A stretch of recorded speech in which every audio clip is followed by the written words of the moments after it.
Understanding algorithm growth. In this video, we will introduce how to classify algorithms. Suppose you are sorting 5 cards. Obviously, this would require a certain number of steps to complete. The exact number of steps will depend on which sorting method you use. Now, suppose you are sorting 20 cards. Compared to the first scenario, since there are more cards now, sorting it will require more steps. How many more steps will depend on which sorting method you are using. Now, suppose you're sorting the entire 52 card deck. Once again, since there are more cards to sort, sorting it will require more steps. And once again, how many more steps will depend on which sorting method you are using. In summary, sorting is an example of a process where the size of the output increases as the size of the input increases. What do I mean by input? Well, in this case, the input, also known as n, is the number of cards being sorted. And the output, also known as f of n, is the number of steps required to complete the sorting. So, as n increases, f of n also increases, though the exact rate of increase will depend on how you sorted. Some methods will increase at a faster rate than others. Now consider this scenario. Suppose you are my student assistant and that there are 12 students in my class and on my attendance sheet, alphabetically ordered. And your first task is simply to read the name of the student whose name comes first alphabetically. How many steps would it take for you to read that name? Another way to put this scenario, the input, n, is the number of students on the attendance sheet, which in this case is 12.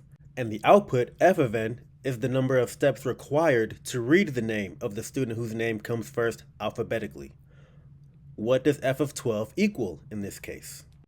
Well, since the attendance sheet is already alphabetically ordered, that means we can assume that the name of the student whose name comes first alphabetically will always be at the top of the list. Thus, it should only take one step to read that name.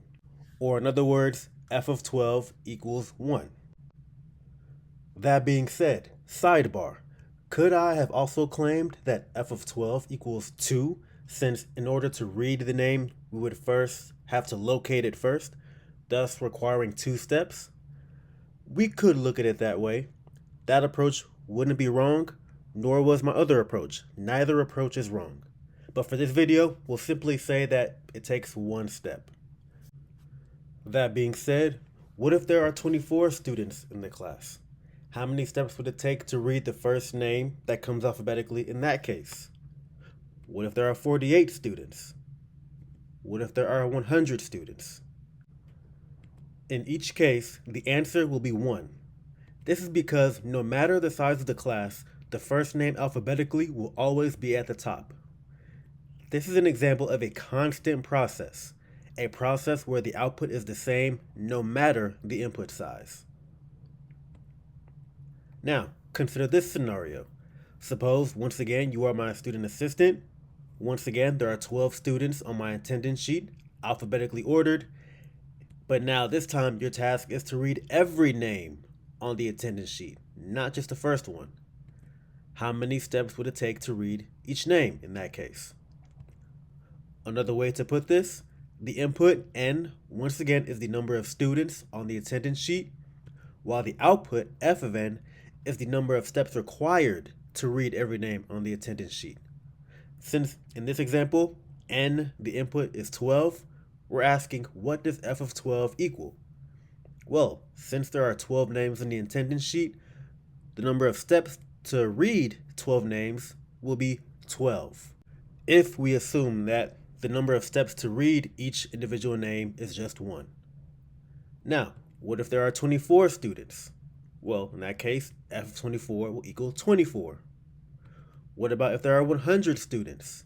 Well, in that case, f of 100 would equal 100. In summary, this is an example of a linear process, a process where the number of steps grows at roughly the same rate as the input size. Now, consider this scenario. Suppose I hand you a 1,000-page dictionary, and then ask you to look up a specific word in that dictionary, but with a bookmark already on the page containing that specific word. How many pages would you have to flip to locate that word?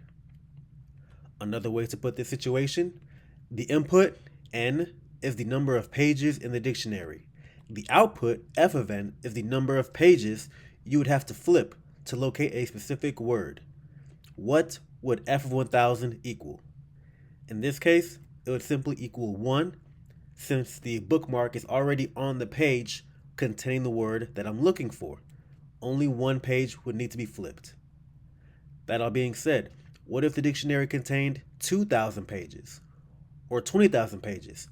How many steps would it take to locate the word in that case? In each case, the answer will remain 1. As long as the bookmark is on the page of the word we are searching for, the answer will always remain 1. This is another example of a constant process.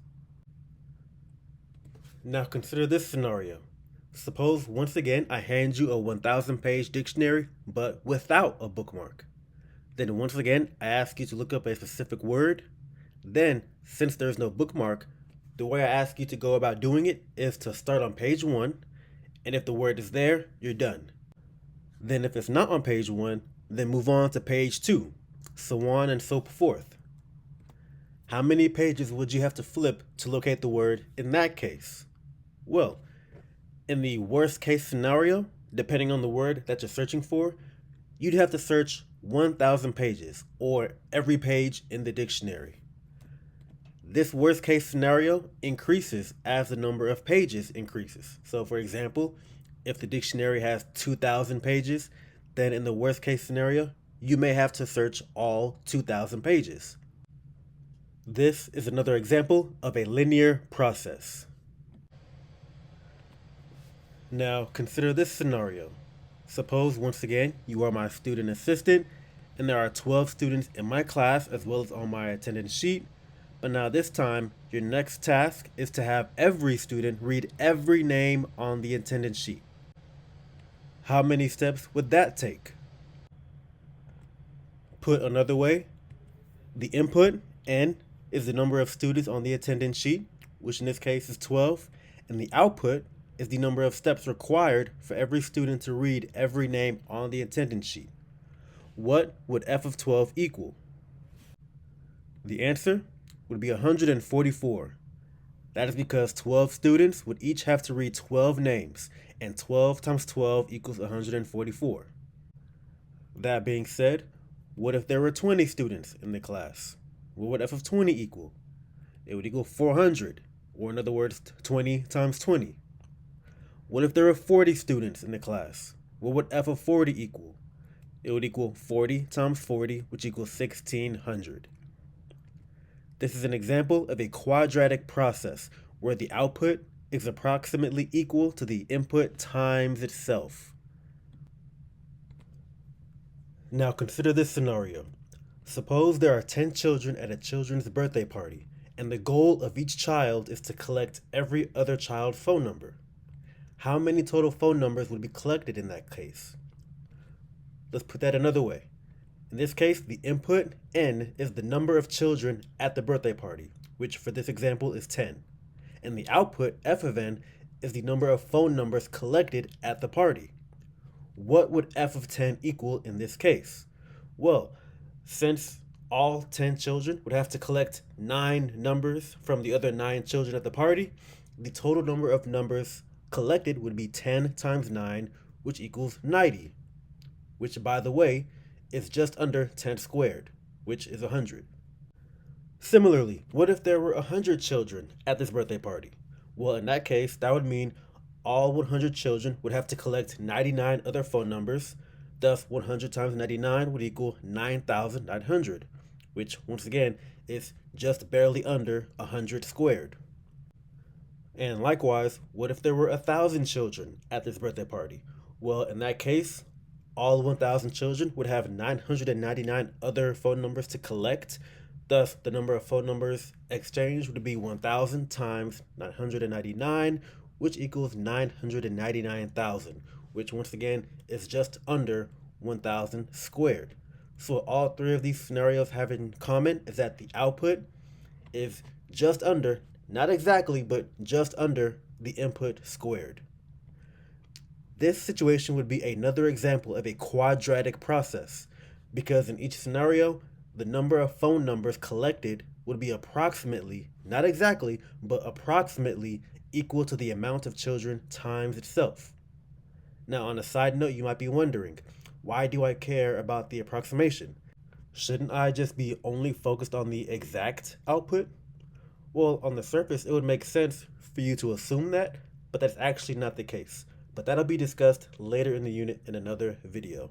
Why we care about the approximation. Now consider this scenario.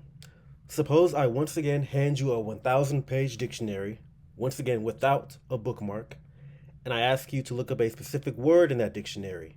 But instead of starting on page 1, I ask you to start on the middle page. Then if the word is on that middle page, then you're done. If the word is not on the middle page and comes before the words on that page, then repeat step 1 on the left half of the dictionary. If the word is not on the middle page and comes after the words on that page, then repeat step 1 on the right half of the dictionary. Then repeat this until you locate the page or run out of pages. You may be wondering, what difference does it make starting from the middle page instead of page 1? Here's the answer to that. In a 1,000-page dictionary, if I start on page 1 and do not find the word, there are still 999 other pages I may potentially have to search. However, if I start on the middle page and the word I'm searching for is not there, then there are two other major possibilities. The first possibility is that the word I'm searching for comes before the middle page. If that's the case, then I can go ahead and get rid of the entire right half of the dictionary. The second possibility is if the word I'm searching for comes after the middle page. If that's the case, then I can go ahead and get rid of the entire left half of the dictionary. In either case, I would then repeat step 1 by looking at the new middle page of the pages that I have left. This is an example of a logarithmic process where the input reduces by half each time we repeat a step instead of just one. Another common situation where you may see the logarithmic approach used is the number guessing game. Suppose I ask you to guess what number I am thinking between 1 and 10, and the first number you select is 5. Well, there are only 3 possibilities. 1, you're correct. 2, the correct number is smaller than 5. And 3, the correct number is larger than 5. If 5 is correct, then obviously we're done. But if the correct number is smaller than 5, well, at least numbers 5 through 10, we can go ahead and get rid of that and focus on 1 through 4. If the third option is correct, meaning the correct number is larger than 5, well, the numbers 1 through 5 we can get rid of and focus just on 6 through 10. In either case, the next step would be to then choose the middle number once again. In summary of everything we've discussed in this video, a constant process is a process that always takes the same number of steps no matter how big the input is. Example, turning on a light. It takes one step regardless of how many people are in the room. A linear process is a process where the number of steps grows at about the same rate as the input size. Example, handing out one paper to each student in a class. If the class size doubles, then it'll take about twice as many steps. A quadratic process is a process where the number of steps roughly equals the input times itself. Example, checking every pair of students to see if they're wearing the same shoes. If you double the students, then you have about 4 times more checks that you'll have to make. And a logarithmic process, a process where the input size gets cut in half with each step. This means it'll only take a few steps even for large inputs. Example, looking up a name in a sorted phone book by always flipping to the middle. Each time you cut the number of pages to search in half. One last note about logarithmic processes. There are other types. For example, there are logarithmic processes where the input size may divide by 4 after each step, or may divide by 8 after each step. These are all examples of logarithmic processes. Anytime you're dividing the input size by the same number each time, that's a logarithmic process. However, for simplicity, for this course, we're just going to focus on the ones where the input size decreases by half. And whatever we learn from those examples, we can also apply to other logarithmic processes that divide by numbers other than 2.